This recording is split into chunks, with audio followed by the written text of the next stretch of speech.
You don't see the mountain first. You feel it.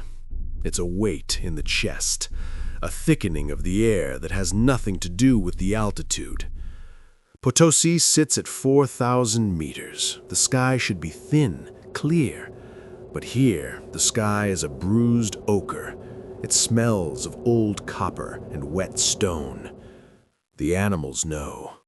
You won't find birds circling the summit of Cerro Rico. No condors, no eagles, just the wind carrying a fine gray powder that settles in the creases of your skin. It's the dust of ghosts. This is the story of a mountain that ate an empire and still sends men to feed a devil they don't believe in but can't afford to offend.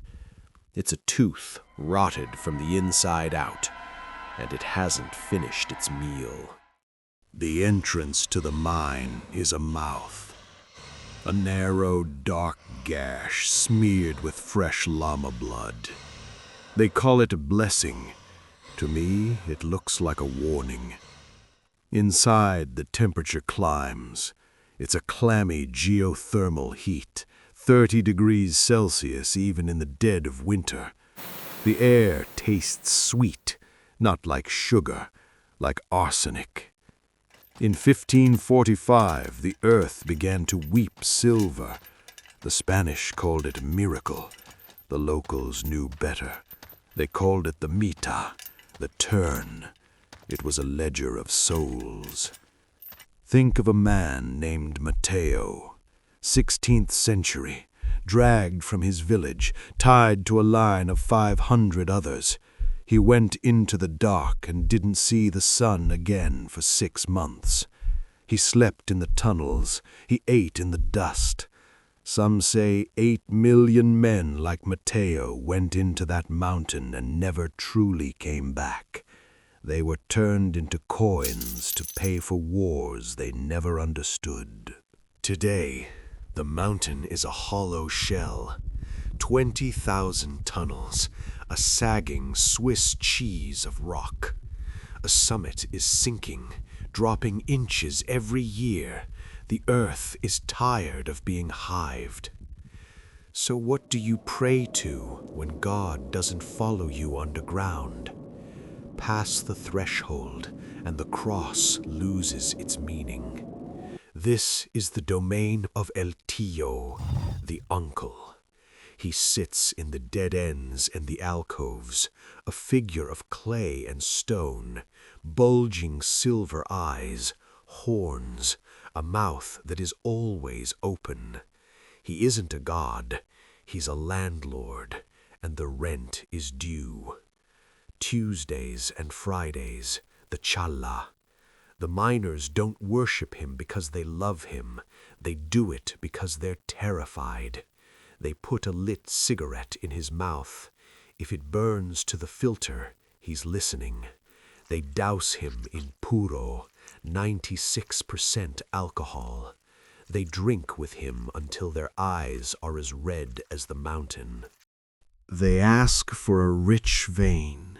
They ask to come out alive. But the alcohol is just the interest.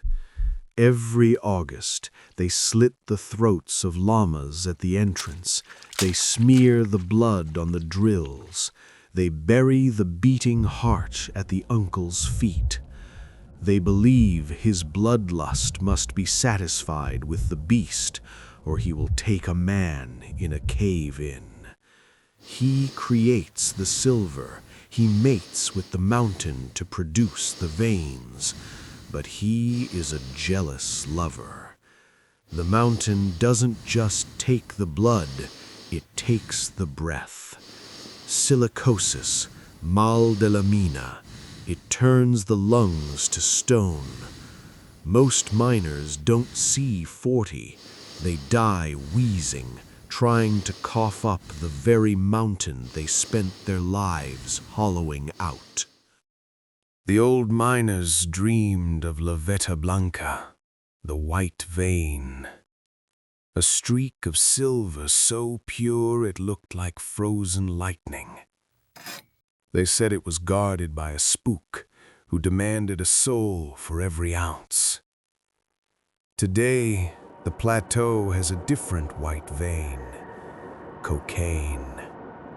The money changed, the product changed, but the spook is the same cycle, the same debt. Those who find the white gold today still feed the same devil. They just do it in the back of armored trucks instead of mine shafts.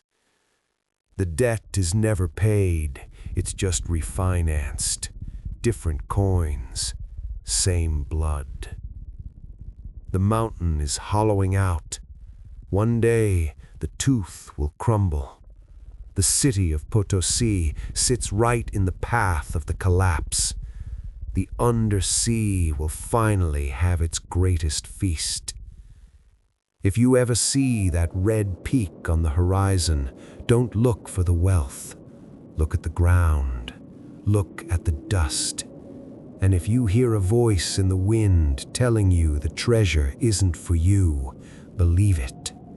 The mountain always gets its silver back, one breath at a time. Go home. The fire's dead.